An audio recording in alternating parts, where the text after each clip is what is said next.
Good day, everyone. Welcome to Real Conservative News. I'm your host, Nathaniel Rajkumar. Starting off locally here in Trinidad and Tobago. The government has announced a sweeping review of diplomatic passports and is set to claim one belonging to another former Prime Minister. Prime Minister Kamla Persad-Bissessar, Tyrant Kams, confirmed yesterday that Keith Rowley, Dr. Keith Rowley, as I call him, Emperor Thanos Rowley, will also be asked to surrender his diplomatic passport after the state found hundreds of people were holding the document despite not meeting the required criteria. The announcement came a day after Stuart Young, Zami Young, said he was instructed to return his diplomatic passport, making Rowley the next high-profile figure to be affected as government moves to tighten control over one of the country's highest level travel documents. Responding to questions from Guardian Media, Persad-Bissessar said the review was prompted after Trinidad and Tobago's international partners raised concerns about the issuance and possible abuse of diplomatic passports. But how come they didn't raise those kind of concerns in the past? That is something a little strange. At least I don't know. I have never heard about it before. I'm going to read something from online just now for you all, and you will see for yourself. I don't know. Maybe they were raising the alarm all the years and we just didn't hear. I mean, after all, it's the Guardian Media and other mainstream media that we're dealing with. The government was requested by our foreign counterparts to look into the issuance and abuse of Trinidad and Tobago issued diplomatic passports. But is there any confirmation abroad about this, or do we just have to take Kamla's words? I don't know. Upon investigation, it was revealed that 985 persons possess diplomatic passports, despite most of those persons not meeting the criteria for holding those. No, that's the difference. 985, I could understand that. But what has to do with Rowley and people like Zami Young and stuff like that? How they fall into that category? She stressed that the exercise was not directed at any one individual, but represented a broad administrative overhaul. Okay then, Kamla. Persad-Bissessar said diplomatic passports are intended for those representing TNT at the highest level of the state. Diplomatic passports signify that the holder represents the state internationally, she said. Now, don't get me wrong. Maybe she's right. Maybe she's correct about this. It's just that it was never practiced in the past, to this extent especially. She explained that some current holders would instead receive official passports, others would revert to ordinary passports, while a smaller number would retain their diplomatic passports because they continue to qualify. In other words, they probably continue to serve in some capacity. MP Young will therefore receive an official passport, because he's an MP, I guess, instead of a diplomatic passport, she said. Some other persons on the list will also receive official passports instead of diplomatic passports. Some will be removed entirely and given an ordinary passport or given ordinary passports. And if you will retain their diplomatic passports, I don't know, probably friends of the UNC. I don't know, I'm just assuming. The Prime Minister also rejected suggestions that the changes amounted to punishment. I don't believe anything the government says anymore. I have no sense. You will hear my commentary just now. So anyhow, I'm going to get back to the report. This is not a downgrade or any indication of wrongdoing by anyone who is being affected. Well, at least she's being correct about that, though. It is simply corrective action being taken, Persad-Bissessar said. All right, Kams. Okay, Kams. Asked whether Dr. Rowley, I don't like when people call him that, but that's the man's official name, But Dr. Rowley would also lose his diplomatic passport. Persad-Bissessar confirmed this. Bearers of diplomatic passports are required to return them to the Ministry of Foreign and CARICOM Affairs when their overseas posting concludes.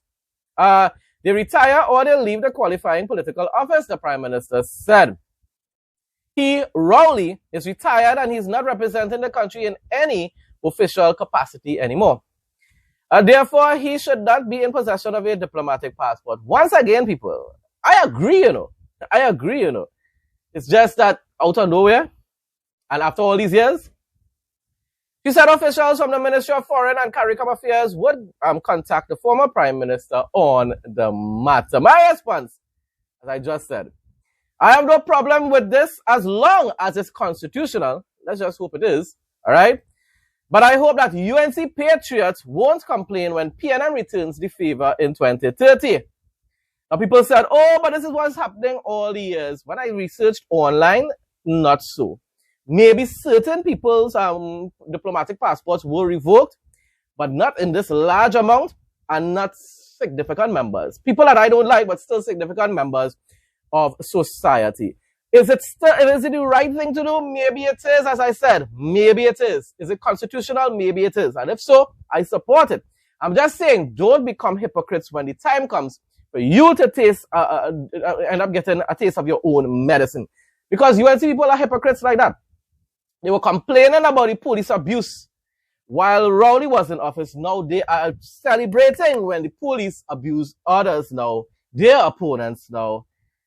It's just the hypocrisy is what I can't stand. So when I said, I have no problem with this as long as it's constitutional, but I hope that UNC patriots won't complain when PNM returns the favor in 2030, because I do believe that they're going to win, unless we could get Michaela Pandey to win the election. It's going to take a lot of work. I'm not going to vote for PNM though. Don't get me wrong. Information I obtained online. Please bear in mind that I'm not defending the PNM. I'm just saying this before I read the information. So please bear in mind that I'm not defending the PNM.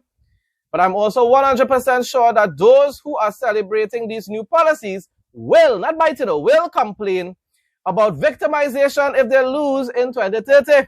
It's the hypocrisy that I can't stand on both sides. Both sides are being hypocrites, people. They just switch places when the time comes, when either party wins the election. A sweeping mass recall of diplomatic passports on this scale has never happened before in Trinidad and Tobago, according to the information I obtained online. In the past, governments only took back diplomatic passports on a quiet case-by-case basis when someone left their job in the government. Former prime ministers were traditionally allowed to keep their diplomatic passports for life as a matter of respect and courtesy. So, Kamala, was your diplomatic passport ever revoked in the past? Can you give us that answer? I would love if Kakash or one of the other members of the mainstream media could ask the Prime Minister that. Madam Prime Minister, was your passport ever revoked in the past? Eh? Okay then. This is the first time an active government has completely ignored that custom to demand the documents back from multiple former leaders at the same time. Is Zami Young, which I will never really recognize him as a prime minister, because for two reasons. He was never elected into office. He was never the political leader of any political party and elected into office that way. And besides that, the Constitution says that for you to end up being appointed by the president to become the prime minister of the country, it means that the position of you either have to hold the position of the leader, the political leader of the majority party in government. You have to either be that, and if or you have to be the position has to be vacant. That's the thing. So, like in the case with Eric Williams, when Eric Williams died back in 81, I believe, the position as the political leader of the party was vacant, and of course, the position as prime minister was vacant. When Rowley resigned last year, the position of prime minister was vacant, but he was still the political leader of the PNM.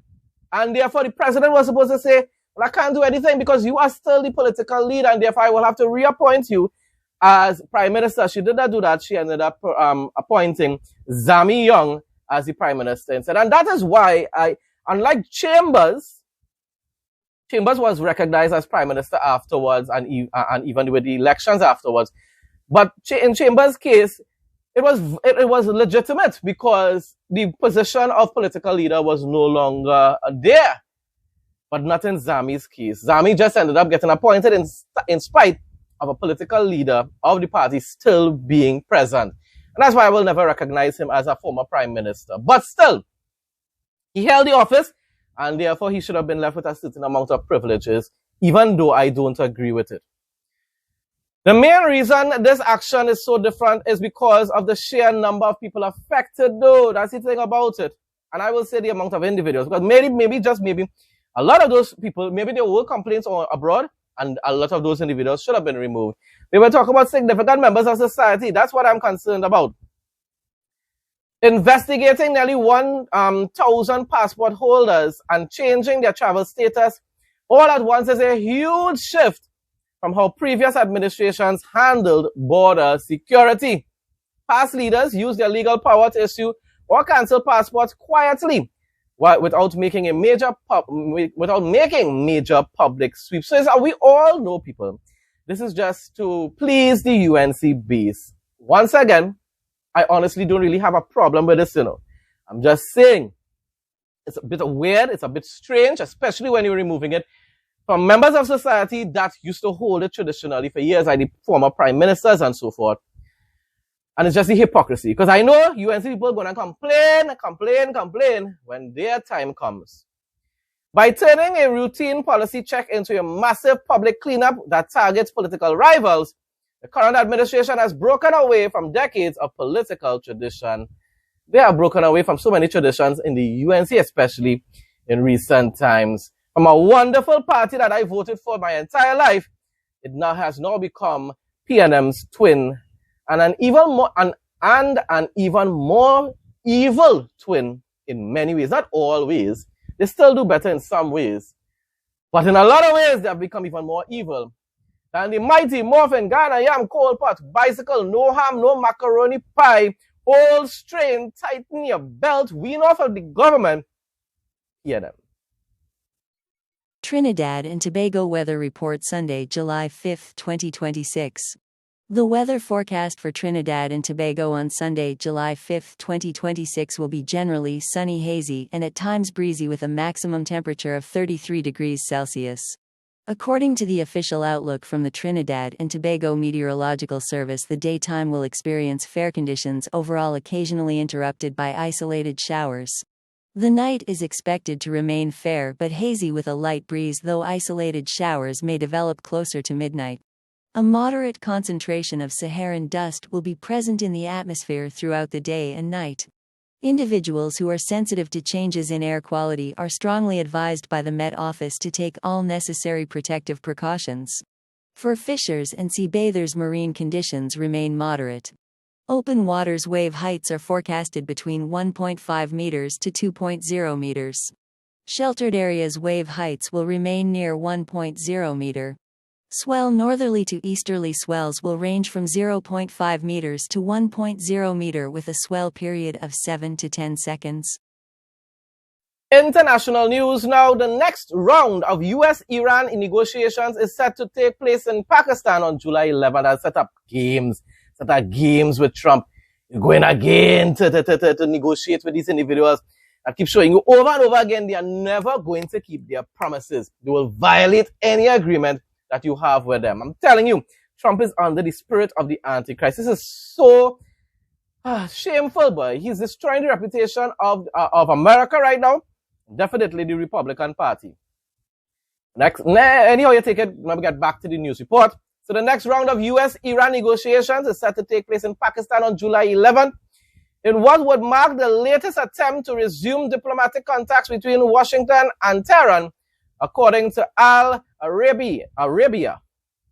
The Saudi-owned outlet reported that the talks are expected to focus on sanctions, Iranian funds frozen abroad, and nuclear issues. The people continue to show you that they're going to violate, and you're still willing to give them billions of dollars to rebuild their military infrastructure and also fund terrorism, fund Hamas, fund Hezbollah, fund the Houthis. Trump, I'm telling you something wrong with you, boy. The composition of Iran's delegation will be determined by the conclusion of funeral ceremonies for Supreme Leader Ali Khamenei, it said. Well, boy, I'm just going to sit back and laugh. I'm just going to sit back and laugh. Because those talks are going to come and end up concluding the same way. And nothing is going to change. Trump going to come with his arrogant self and say, yes, we have made a deal, peace in the Middle East. And then a few days or weeks later, the Ayatollah terrorists are going to attack some ship in the Strait of Hormuz or somewhere else. They're going to violate the terms and conditions in some way or the other. And then the war is going to have to be resumed again. Why? Because Trump just refuses to finish the job. Because he wants to be considered the peacemaker of the entire world. It shows that that man has the spirit of the Antichrist within him. Is he the Antichrist? I don't know. He may be though. He may be though. Amritsar Party and them might have to reconsider what they are saying.